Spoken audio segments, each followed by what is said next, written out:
rich man, and a king besides, whose name was Midas.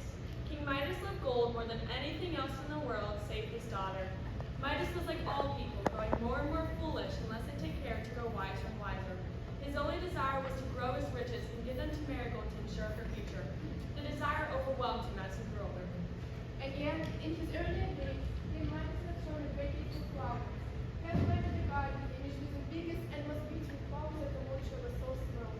These flowers grew as large, as fragrant, and as beautiful as the Midas used to pass whole hours gazing at them and inhaling their perfume. But now he couldn't bear to see or touch any object that was not gold. Day after day, Midas sat in the treasury counting his riches. One day, a stranger appeared in the sunbeam and addressed him. He was a young man with a cheerful, ruddy face. As Midas knew, he had carefully turned the key to the lock and that no mortal strength could possibly break into his treasury. He then concluded that this person was someone more than mortal. You're a wealthy man, friend Midas. I doubt whether any of the four walls on earth contain so much gold as you've contrived to pile up in this room. I've done pretty well. But after all, it is but a trifle when you consider it has taken my whole life to get it together.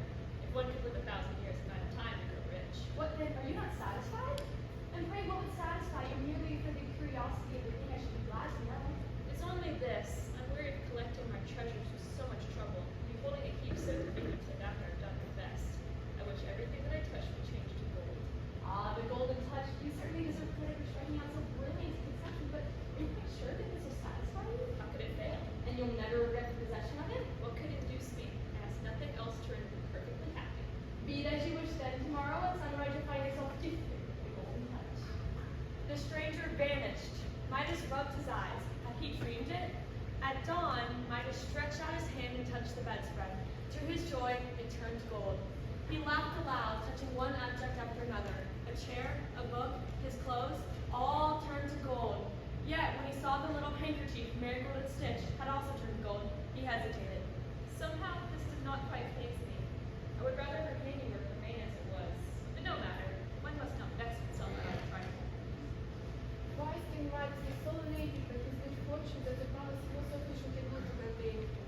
He went into his rose garden and turned every rose to gold. Soon after, he sat at the breakfast table.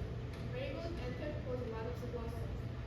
How now, my little lady? Pray, what is the matter with you this bright morning? Dear father, it is not beautiful, but the ugliest flower that ever grew. As soon as I was dressed, I ran into the garden to gather some roses for you, as I know you like them, and let them better and matter by your little daughter. But oh dear, dear me, what do you think has happened? Such misfortune. All the beautiful roses that smelled so sweetly and had so many lovely blushes are blighted and spoiled. They have grown quite yellow as you see this one, and no longer any fragrance. What could have been the matter with them? Oh, my dear little bird. Pray, don't cry about it. Sit down and eat your bread and milk. You'll find it easy enough to exchange a golden rose like that for an ordinary one which would wither in a day. I don't care for such roses as this. They have no smell, and the hard petals prick my nose. Meanwhile, Midas looked at his cup. His coffee hardened to a yellow lump. He tried the bread, the eggs, the fish, and the cake. All turned to gold in his mouth. King Midas had stacked the hot potato and attempted to cram in his mouth. But the golden touch was too nimble for him. He found his mouth full of solid metal. It burned his tongue as he roared aloud, jumping from the table. Well, this is a quandary. Such a costly breakfast and nothing I can eat. How did your father let us happen? You burned your tongue? Oh, my child, I don't know what is to become of your poor father. So great was his hunger and the complexity of the situation that he again groaned aloud, and very grievously too. Marigold could endure it no longer. With a sweet and sorrowful impulse to comfort him, she started from her chair, running to Midas, threw her arms affectionately about his knees. He bent down and kissed her. He felt that his little daughter's love was worth 1,000 times more than he had gained by the golden touch. He had realized his mistake too late. Instantly she became motionless, hard, cold, a golden statue. My precious, precious Marigold! Alas, what has he done? The victim of his insatiable desire for old Marigold was a human child no longer. It was the prettiest and most woeful sight ever mortal saw. All the features and tokens of Marigold were there, even the beloved little dimple remained on her golden chin. It had been a favorite phrase of Midas to say that the child was made of gold. And now the phrase had become nearly true.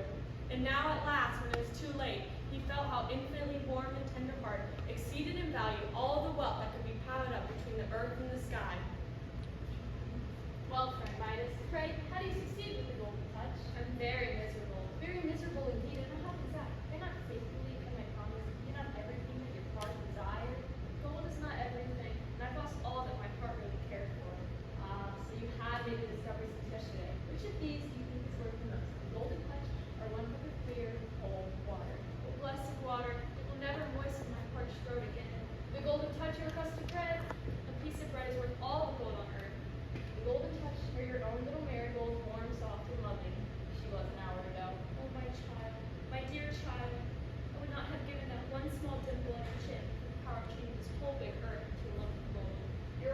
than you were, King Midas. Your own heart, I perceive, has not been entirely changed and flushed with gold.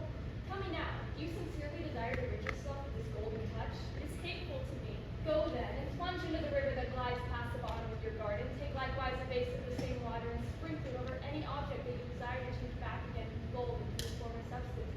You do this with the earnestness and sincerity, and may repair the mischief which your greed has occasioned. When the stranger had vanished, Midas touched the river and leaped in. At once, the golden touch left him. He filled the pitcher and carried home. My father, what has happened? How wet my crop is, what a strange cold water it is. My precious child. The roses bloomed again, the bread and the fish became food, and Midas, the marigold was restored, her rosy complexion returning to her cheeks. Midas had learned that love and life were far more than all the gold in the world. The end.